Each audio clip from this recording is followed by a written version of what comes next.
Passion iACADEMY Bendia, that was when I fell in love with the school, from the hexagons to the blue paint, everything. I fell in love with the school. So, what about you, Ruka? How did you come by iACADEMY? Well, just like them, just like you guys, I actually attended the open house a few years ago because I wanted to know more about the school, and I made the right choice of choosing iACADEMY for senior high school and now being a college student. And I do hope that after this, all of you will make the right choice to become a game changer, and hopefully we'll see you all here.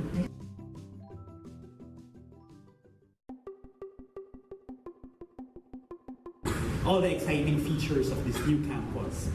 So coming here, I'm sure there were many things that came to your mind, but at the end of the day, the question that you all want answered is, what do we actually look for in a school? No, parents, pare-pareho po tayong mga magulang, we know that at the end of the day, the only thing that we really want for our children is the best. And the gift of education, among all the blessings, among all the gifts that we can give our children, is still the paramount gift that we can provide or give them. And so here we are gathered this morning to talk about how we can, come together and work together in helping provide that kind of gift, that kind of opportunity for your children, for you game changers, to study in an exciting, in a dynamic, in a progressive, in a non-traditional, in a forward-looking school like iACADEMY. So what do we look for in a school? Yeah. So you know what? I'm really excited for everyone because in this kind of event, you may know what kind of for students and also for the parents may know what kind of future, what is in store for your sons and daughters, and also for the students as well. For personally, that you may know what kind of future that is in store for you. So, the world is constantly changing in a very rapid way. It's changed in so much that just a snap of a finger, just fast as a snap of the finger, in billions, hundreds of billions of transactions that is happening all around the world. And one of those enablers, enables them by mobile applications. Mobile devices has been a huge game changer in our society today. Team head out. So this is Black Pencil. So our main accounts is McDonald's, Cebu Pacific. We have URC products like yung GP, Chipcada, Granny Goose Tortillos, C2, and Pigo, and many others. And then I also yung extracurricular activities. Charot. So kami yung nagde-design, naggagawa ng TVC radio and billboards for those bands.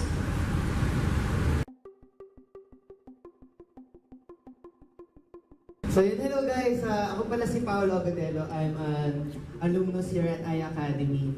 Ay, nakalimutan ko to. Chat nga natin. Woo! Stig. So kailangan pala sensitive siya so that dahan-dahan lang tayo. May pointer ba to? Yan, meron. Okay, palakpakan naman natin may pointer. Yes. Okay guys, so I'm a sound engineer and musical scorer sa 36O Media. So, sino nakakalam ng sound designer? Taas ang kamay. Trabaho ng sound designer. Actually po, nung nag-aaral ako sa iACADEMY, gusto ko rin talaga maging sound designer. Pero, napapansin ko parang siguro ako lang sa klase ko yung gusto nun ng sound design. Usually kasi pag MMA, photography, videography, gusto mag-direct ng film, ganyan, editing films. Pero pagdating ng sound, parang sila, sound? Huwag na yun. So parang ganun. So, nandito ngayon para sabihin sa inyo na there's beyond the sound na sinasabi nyo lang na sound. Kaya ang title ko is Beyond the Sound. Oh, ganyan.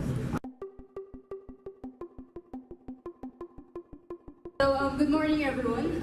So I'm Angeline Mercado. I actually just recently graduated my master's degree from Japan last March. So actually, I just went back to the country recently. And today I will talk about robotics and trends and forecasts here and in the world. Actually, does anyone know for you guys, what is robotics? Oh wait, before that, I want to know, I was really curious earlier, who here are parents? A lot. Wow. And students?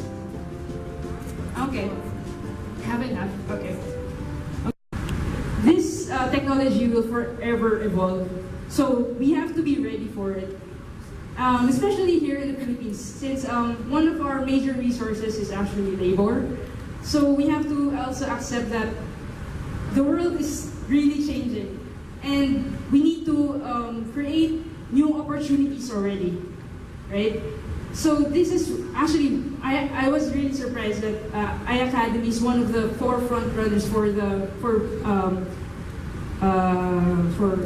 providing robotics, because there are still few schools who offer robotics here in the Philippines. I will tell you that because it's one of my targets actually to bring robotics here.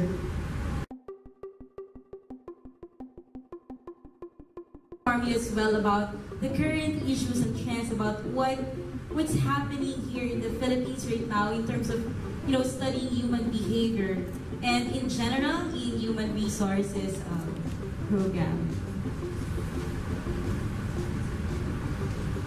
So I have this very first question, which probably a lot of you have asked already if you are interested in business perhaps or industry.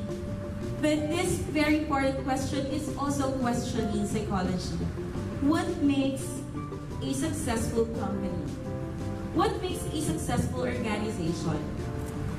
Of course, there could be a lot of answers to this. Like maybe you would say, maybe a very innovative or an innovative business idea can be an answer to this, or a strong connection or networking, o baka pwede rin ang ibig sabihin ay good sales strategies. By the way, meron ba rito mga YUM students?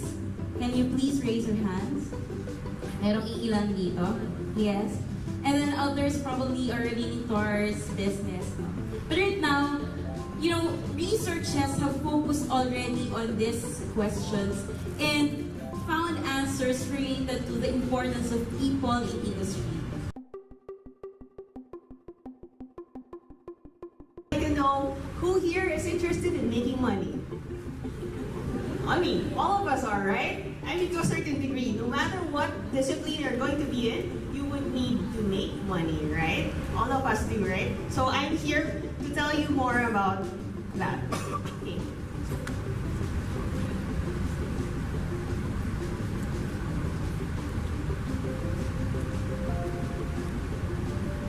All right. The good thing about iACADEMY is that, we've been founded by the shakers and movers of the industry. And when they did so, they made sure that when they integrated all of their experiences into the design of the School of Business. And so we're going to take advantage of that.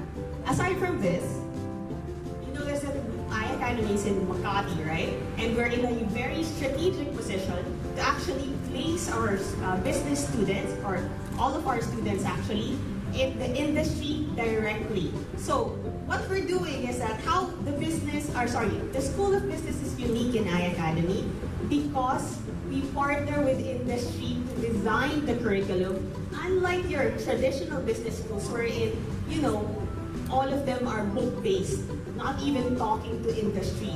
So what we do is we partner with industry, we talk to them constantly so that we design the program with them rather than looking at them as the one receiving the graduates. Para at least sa college pa lang, alam na natin kung ano yung kailangan ng industry, and then we respond to that by designing the program with them in mind.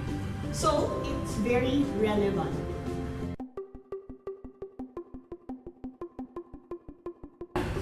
I call my students kiddies. So kahit si Paolo po, graduate po 2 years ago. Ang tawag ko pa rin po sa kanya ay Alright, so I'm here this morning to talk to you about the new programs for the school year 2019-2020, hopefully under the School of Design. But before that, I want you to understand several things. Actually, there's only one thing. iACADEMY's School of Design stands by one discipline, and that is design thinking. So design thinking is, making sure that all its processes and creating creative solutions for real world problems. Yun po kasi yung mindset ng School of Design. So kahit live action film, animated film, their own clothing line, package design, advocacy campaign, branding, graphic novel, isa lang po yung rule: design thinking. So with that, for the past 8 years, such is the thrust of the 3 courses, namely Multimedia Arts and Design, which is MMA, Animation, and Fashion Design and Technology. But of course, the ever-changing needs, ever-changing world, ever-increasing demands of the industry, we are hoping to offer 3 new courses under the School of Design, namely Bachelor of Arts in Music Production and Sound Design, Film and Visual Effects, and Bachelor of Fine Arts in Graphic Design and Illustration. Alright?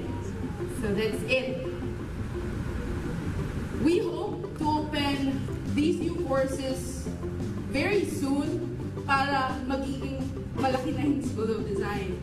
But still, I should go back and reiterate our rule: design thinking.